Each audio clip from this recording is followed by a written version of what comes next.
What is good? Let's find the best bet in this matchup between the Miami Heat and the OKC Thunder.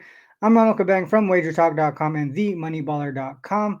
On a nice little run over the last several days here, 13, 5, and 1 overall, 9 and 3 in the NBA specifically. Make sure you check out my work over at wt.buzz backslash RC. You should be able to see it scrolling down on the bottom banner right there. Now to this game. This line opened up at minus 12 and a half for the Thunder at home. Seemed to be anywhere between 14 and a half to 15 and a half, depending on your book. For that, make sure you check out Odds Logic for the quickest line movement. You can also customize your book list and see updated injuries and alerts. For the most part, the total has stayed around 219. The Thunder, they have been pretty dominant at home this season. 28 and 1 ATS record as home favorites. They maintain the best record in the NBA.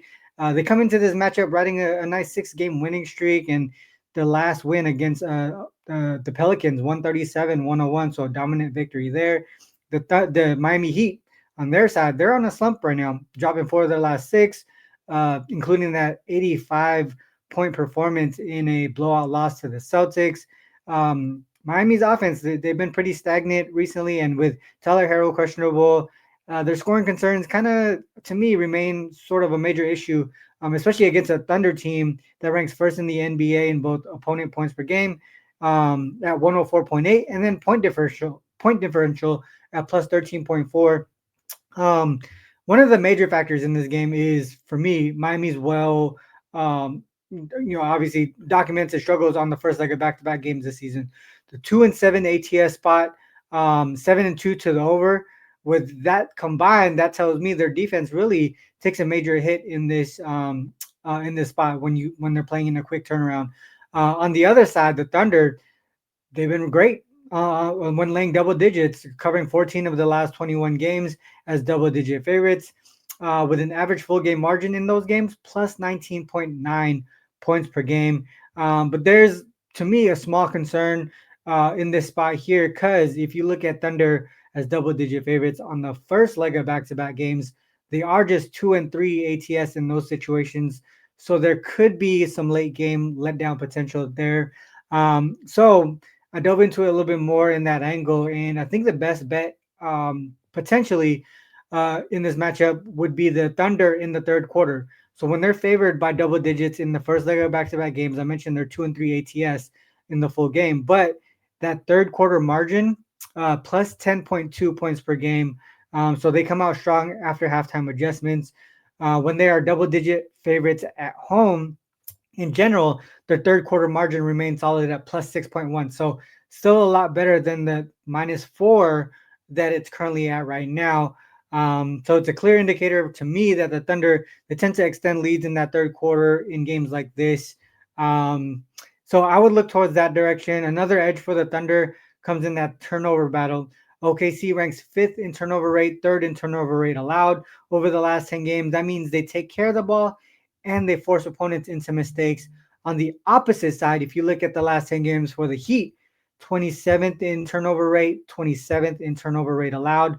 So this sets up for me what I think would be a significant advantage in points off turnovers for the Thunder here. Also, one of the things that the Thunder really have struggled with in the last 10 games is sending opponents to the free throw line. But if you look at the last 10 games for the Heat, league worst free throw rate in the last 10 games. So they don't attack the basket, or they just they play a style of a basketball right now that really isn't just isn't physical enough. We're not leading to getting them to the free throw line.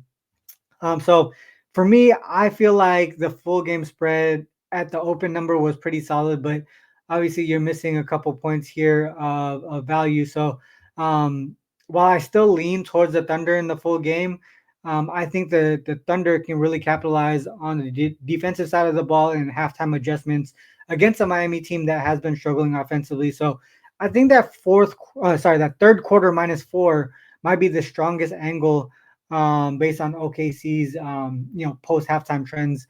Um, so yeah, that's the way that I would look at this. Expect the Thunder to come out strong in that third quarter, take advantage of Miami's turnover issues, pull away. in that third quarter before possibly easing up late in that fourth quarter. So, what are your thoughts on this one? Do you agree? Do you disagree? Make sure you leave a comment. I'd love to hear your angles or your thoughts on this game. Also, if you enjoyed the breakdown and how I capped the games, make sure you like and subscribe to the channel. Make sure you click the notification button as well, so you don't miss another breakdown from any other Wager Talk handicappers. Also, make sure to check out Ahead of the Spread at 10 p.m. Pacific every Sunday through Thursday. Myself and Ski Profit break down games, NBA games for the following day, so you can stay ahead of the line movement, which is why we call it Ahead of the Spread. Once again, head over to wt.buzz/RC for free and premium picks and packages. Wager Talk currently has a deal right now where you can get the rest of the NBA season through the NBA Finals from both Ski and I for the price of just one handicapper. Ski is up over 200 plus units since 2021 in the NBA. I was actually number one prior to that. So 2020 to 2022 combined, I was number one NBA handicapper there. And I'm in a bit of a hot streak heading into the second half. So make sure you check out that package over at wagertalk.com. And for all your personal betting needs, head over to themoneyballer.com. They have all the stats, trends, and insights you need to make informed betting decisions. You can use promo code RC50 to get 50% off your first billing cycle.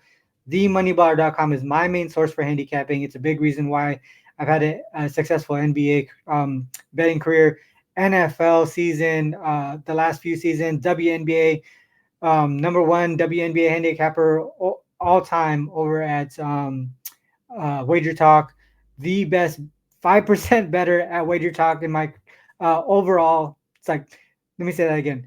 The best all-time 5% better at Wager Talk by win percentage and ROI. I've only been with the company since 2020. So that's the reason why I'm not number one in units profits for 5%. But themoneyballer.com, when I find those edges, it gives me the opportunity to find those 5% winners. So check out themoneyballer.com. So this is the end of the video, guys. Whether you fade or follow, it is on you to make that call. Good luck with all your action. Till next time. Peace.